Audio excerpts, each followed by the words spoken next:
एक देवता जिसने खाई भगवान विष्णु की सबसे छोटी उंगली। पर क्यों क्यों भगवान शिव ने फेंकी पार्वती माँ द्वारा लाई गई भस्म। कंतारा में दिखाए दो मुख्य डेमिगॉड्स यानी देवता पंजूरी और गुलिगा आखिर है कौन? कैसे वराह अवतार जो भगवान विष्णु का अवतार है पंजूरी से संबंधित नहीं है?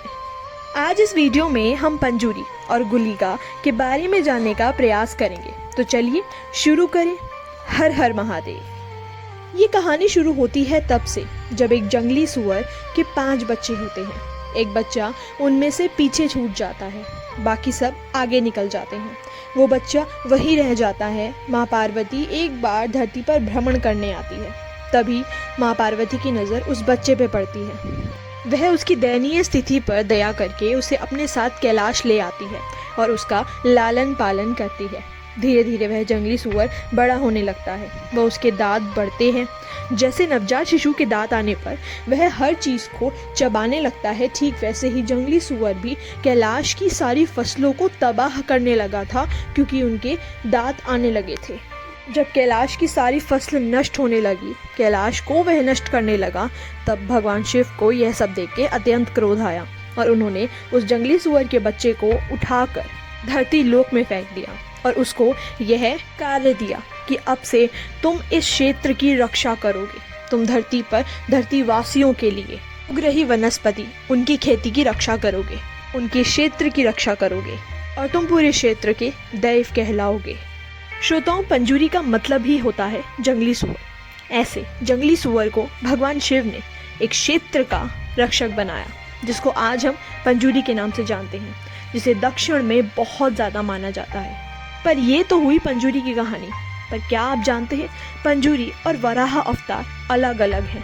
कई बार लोगों ने कंतारा की मूवी को देखकर ऐसा सोचा कि वराह अवतार पंजूरी ही है, पर नहीं, पंजूरी वराह अवतार से अलग है। जब धरती को कहीं दूर पानी में फेंक दिया गया था तो धरती की रक्षा करने के लिए भगवान विष्णु ने वराह अवतार लिया था। परंतु पंजूरी दैव वराह जैसे दिखते हैं, तभी कहा जाता है वराह रूपम, यानी उनका रूप वराह जैसा है। चलिए अब बात करते हैं कंतारा में दिखाए दूसरे देव यानी गुलिगा की। गुलिगा कौन है? श्रोताओं, गुलिगा क्षेत्रपाल के नाम से भी जाना जाता है और ऐसा भी कहा जाता है कि गुलिगा भगवान शिव के अवतार हैं। पौराणिक प्रचलित कहानियों की मानी जाए तो एक बार माँ पार्वती शिव जी के लिए भस्म लाई थी। उस भस्म में एक छोटा सा कंकड़ था।